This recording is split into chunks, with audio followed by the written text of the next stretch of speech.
There's a 3-digit number that can decide where you live, what you drive, and whether you can buy a home. It feels official, permanent, like it's always existed. It hasn't.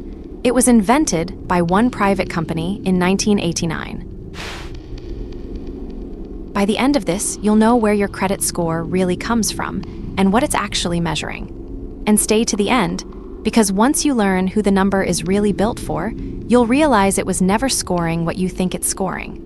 Your credit score sits quietly behind almost every big moment of your adult life. Renting an apartment, getting a car, buying a house, a phone plan, sometimes even a job. 3 digits and a stranger's software has already decided how much to trust you. We treat it like a law of nature, like gravity or your blood type. But it's not a fact about you at all. It's a product, and it has an inventor and a birthday. So where did this number, that judges everyone, actually come from? It comes from a private company, Fair Isaac, an engineer and a mathematician who'd been building risk models since the 50s. In 1989, they released the FICO score, one formula from 300 to 850, to rank every borrower in America. The recipe is roughly known. About a third is whether you pay on time, another big chunk is how much of your available credit you're using, then how long you've borrowed, what types, and how recently you've applied. But the exact formula, a trade secret. You are graded by an equation you're not allowed to see. For years, it was just one option lenders could use. Then, in 1995, one decision made it inescapable and turned a private product into a gate on the whole country. In '95, Freddie Mac, a giant behind America's mortgages, told lenders to use credit scoring on every new home loan. Overnight, one private number became the doorway to the biggest purchase most people ever make. And from there, it spread everywhere: car loans, credit cards, landlords, insurance prices, even employers. A score built by one company quietly became a financial passport you carry your whole life, whether you agreed to it or not. Which forces a question almost nobody asks: what is this number actually measuring? Here's the uncomfortable answer.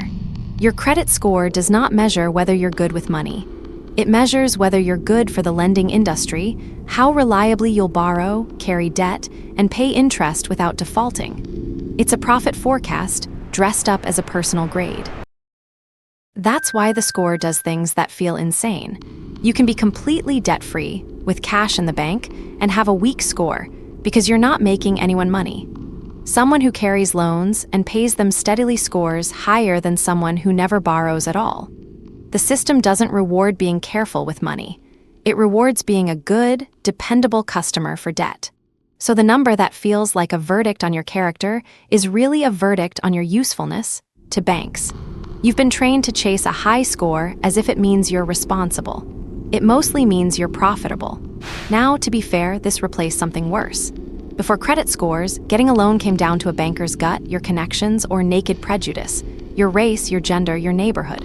A cold, standardized math score made lending faster, cheaper, more consistent, and in real ways fairer, and it opened credit to millions who'd have just been turned away at the desk. The formula genuinely predicts who'll repay. The unease isn't that it's useless. It's that a private, secret metric built to serve lenders has quietly become the world's judgment of ordinary people. So, your credit score isn't ancient, and it isn't a fact about you. It's a product from 1989, owned by a company, built from a formula you'll never see. It doesn't grade whether you're good with money.